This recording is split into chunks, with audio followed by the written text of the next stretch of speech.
Hey Rider fans, welcome to the Bronx Hot Seat, our show that gives you an up-close and personal glimpse into some of Rider's students and athletes. I'm your host, Karen Torsha, and today I'll be talking to a couple of our wrestlers who are going to be on their way in the next week to St. Louis for the NCAA Championships. Joining me today on the Bronx Hot Seat are sophomore James Brundage and junior Jim Resnick. So welcome guys, glad to have you here.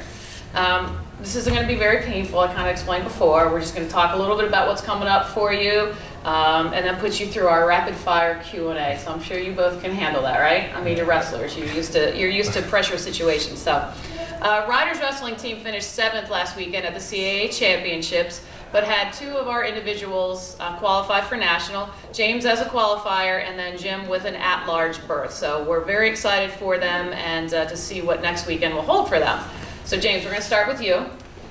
He placed 4th in the 165 weight class last weekend to qualify, and Coach Taylor really thinks it was your match against the wrestler from Binghamton that really solidified your qualification to go to nationals. What was your mindset going into that match? Because that was your 3rd, I think, of the weekend, was it not? Yeah. And what did you do differently for that particular match to win than you had done in your previous matches? I knew for that match I had to be come out from the start extremely prepared and warmed up and ready to wrestle, because last time I wrestled Taylor from Binghamton and at the CAA duels, he came out real strong, and I wasn't quite ready for the match at the beginning.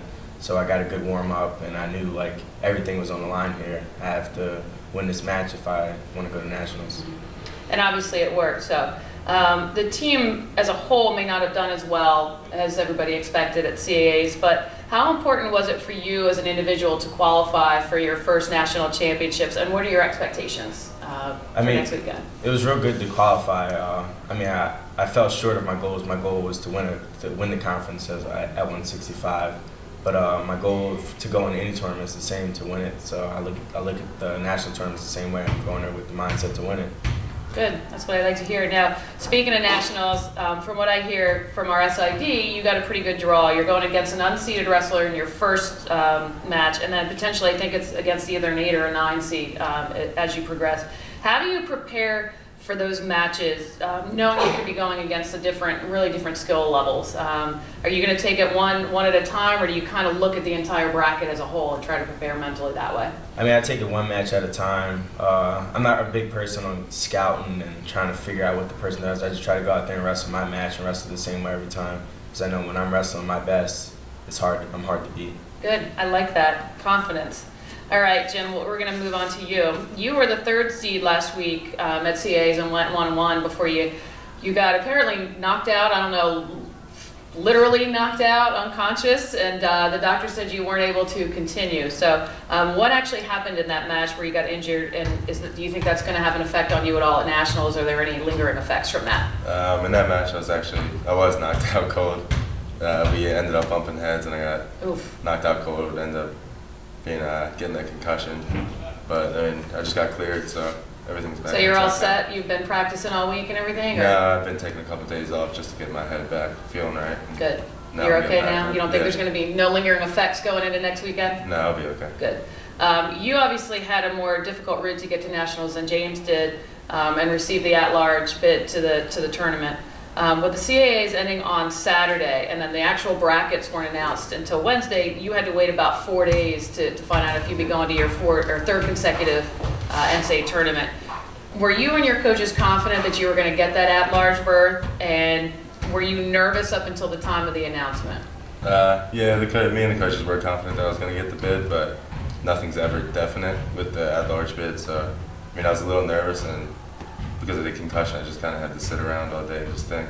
I was just going to say, did you do anything in general to kind of keep your mind off it, or was it kind of just always there? Just lingering the whole time. And then, as I mentioned before, this is going to be your 3rd trip to nationals. So how do you think your previous experiences are going to help you this year? And then what, if anything, have you told James about what he should expect since it's his first term? I think he knows what to expect. He's been here a couple of years.